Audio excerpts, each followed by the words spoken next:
The best college for intermediate Unacademy Madhapur. దేశంలో సార్వత్రిక ఎన్నికల తేదీలపై కేంద్ర ఎన్నికల సంఘం కసరత్తు దాదాపు పూర్తయినట్లు తెలుస్తోంది. లోక్సభ, పలు రాష్ట్రాల అసెంబ్లీ ఎన్నికల నిర్వహణకు ఈసీ గత కొద్ది రోజులుగా రాష్ట్రాల్లో వరుస పర్యటనలు చేస్తోంది. ఈ ప్రక్రియ ఇప్పటికే చివరి దశకు చేరుకోవడంతో కీలకమైన స్కెడ్యూల్ విడుదలకు రంగం సిద్ధం చేస్తోంది. తాజా అంచనాల ప్రకారం మార్చి 9 తర్వాత ఏ క్షణమైనా లోక్సభ ఎన్నికల స్కెడ్యూల్ విడుదల చేసేందుకు ఈసీ సిద్ధమవుతోంది.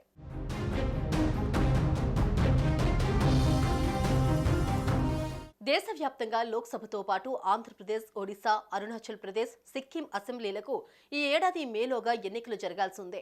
వీటితో పాటు జమ్మూ కశ్మీర్లోనూ అసెంబ్లీ ఎన్నికలను నిర్వహించాలని ఈసీ భావిస్తోంది.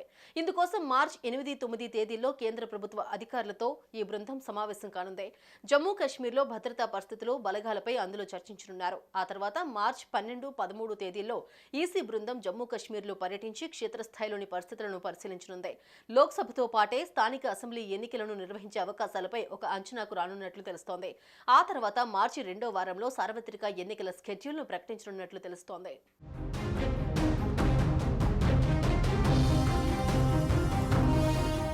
ఇప్పటికే లోక్సభ ఎన్నికల కోసం జాతీయ స్థాయిలో తీసుకోవాల్సిన చర్యలతో పాటు పెండింగ్లో ఉన్న ఏపీ, ఒడిశా, గోవా వంటి రాష్ట్రాల అసెంబ్లీ ఎన్నికల కోసం తగు ఆదేశాలు జారీ చేస్తోంది.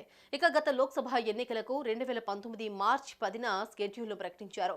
ఏప్రిల్ 11 నుంచి మే 19వ తేదీ వరకు 7 దశల్లో పోలింగ్ జరిగింది. మే 23న ఓట్ల లెక్కింపు చేపట్టి ఫలితాలను ప్రకటించారు. ఈసారి కూడా ఏప్రిల్, మే నెలల్లోనే ఎన్నికలు నిర్వహించేలా ఎన్నికల సంఘం ఏర్పాట్లు చేస్తోంది. ఈసారి కూడా 7 విడతల్లో దేశంలో ఎన్నికలు నిర్వహించే అవకాశం ఉన్నట్లు తెలుస్తోంది. మార్చి 2nd వీక్ లో ఎన్నికల నగారం మోగనున్నట్లు వార్తలు బలంగా వినిపిస్తోన్న నేపథ్యంలో దేశంలోని పొలిటికల్ పార్టీలన్నీ అలర్ట్ అవుతున్నాయి.